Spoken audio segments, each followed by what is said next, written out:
वैष्णवी देवी का मंदिर कौन से पर्वत पर है तथा वैष्णव धाम कैसे बना, क्या आप जानते हैं?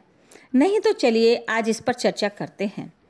त्रेता युग में दुष्ट दैत्यों द्वारा साधु महात्माओं का संहार करने के कारण पृथ्वी पर चारों तरफ हाहाकार मचने लगा। हवन यज्ञ बंद हो गए, धर्म की हानि होने लगी। पृथ्वी पर असहनीय उत्पात देख देवताओं ने माता रानी से अवतार लेने का आग्रह किया। 3 देवियों की शक्ति से मिलकर एक बच्ची राजा रत्नाकर के घर जन्मी, इसलिए उसका नाम त्रिकुटा पड़ा।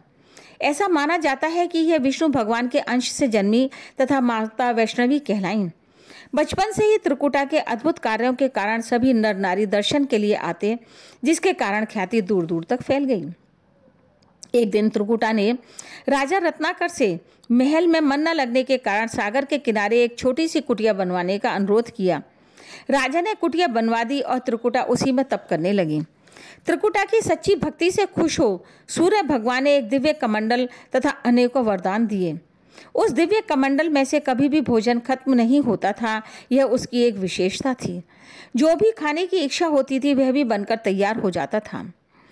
त्रिकुटा सागर तट पर ध्यान तो विष्णु भगवान का करती थी, लेकिन नाम हमेशा प्रभु राम का रटती रहती थी। एक दिन अपनी सेना के साथ जब प्रभु राम सागर तट पर पहुंचे, वहां त्रिकुटा को ध्यान मग्न पाया। जब त्रिकुटा की समाधि टूटी तब राम ने मुस्कुराकर पूछा, तपस्या क्यों कर रही हो? त्रिकुटा बोली, मैं आपसे शादी करना चाहती हूँ।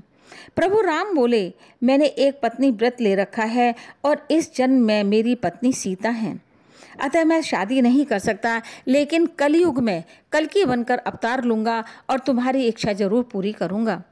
त्रिकुटा को त्रिकुट पर्वत पर जाकर तप करने का ज्ञान देकर प्रभु राम अयोध्या वापस लौट गए। धीरे धीरे करके वैष्णव धर्म का प्रचार बढ़ने लगा। श्रीधर नाम का भक्त माता के मंदिर में रोज शीश नवाता था, परंतु संतान न होने के कारण बहुत दुखी था। उसके दुख को दूर करने के लिए तथा संतान प्राप्ति के लिए माता ने उसे भंडारा करने के लिए कहा। गरीब होने के कारण भंडारे की बात से श्रीधर विचलित हो गया। भक्त को परेशान देख माता ने कहा, तुम्हारा काम केवल सभी को निमंत्रण देना है, बाकी सब मैं संभाल लूंगी। श्रीधर ने गांव नगर के सभी लोगों के साथ साथ भैरव और उसके चेलों को भी निमंत्रण दिया। भैरव निमंत्रण पाकर मुस्कुराते हुए बोला, तू इंतजाम कैसे करेगा और मेरे चेले तेरे छोटे घर में कैसे समाएंगे? इससे अच्छा है तू अपना निमंत्रण वापस ले ले। श्रीधर ने कहा, ऐसा नहीं हो सकता। निश्चित दिन सभी भंडारे के लिए पहुंच गए। छोटा घर, बहुत सारे लोग। श्रीधर सोचने लगा, मैंने ये क्या कर दिया, क्या करूं, कहाँ जाऊं, कहाँ बैठाऊं? भक्त को दुखी देख माता रानी ने अपने कमंडल के साथ श्रीधर के घर में प्रवेश किया। धीरे धीरे करके श्रीधर का घर का साइज बढ़ने लगा। श्रीधर से बोली, सबको बिठाओ, मैं खाना साथ में लाई हूँ। जब 56 भोग परोसे गए तो सभी को बहुत आश्चर्य हुआ। भैरव भी आश्चर्यचकित था। काम में विघ्न डालने की इच्छा से बोला, हम मांसाहारी हैं, अतः हमें भोजन में मांस दिया जाए। माता ने कहा, नहीं, यह वैष्णव धर्म है, इसमें मांस वर्जित है और यह भंडारे का प्रसाद है। भैरव माता की बातों से समझ गया कि यह माता रानी ही है, अतः पकड़ने के लिए दौड़ा, पर माता रानी हवा में अंतर्ध्यान हो गईं और त्रिकुट पर्वत पर जा पहुंची।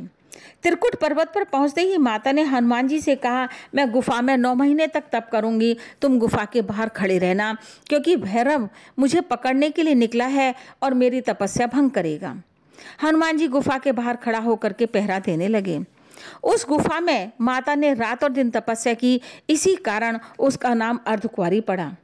गुफा के बाहर खड़े हुए हनुमान जी को प्यास लगी तो उन्होंने माता रानी से अपनी इच्छा जाहिर की।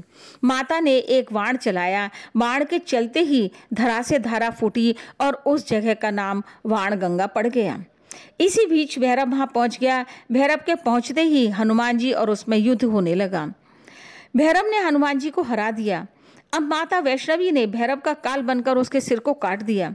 भैरव का कटा सिर माता माता कहकर के माफी मांगने लगा। माता ने माफ कर उसे अपने से भी ऊंचा स्थान दिया।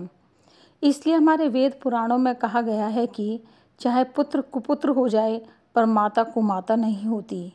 माता ने आशीर्वाद देते हुए भैरव से कहा, मेरे दर्शन करने के बाद यदि लोग तेरे दर्शन नहीं करेंगे तो उनकी यात्रा सफल नहीं होगी और मनचाहा फल भी नहीं मिलेगा। तभी से माता के साथ साथ भैरव की भी पूजा की जाती है। इसके बाद माता ने 3 पिंडियों में अपना आकार समेट लिया।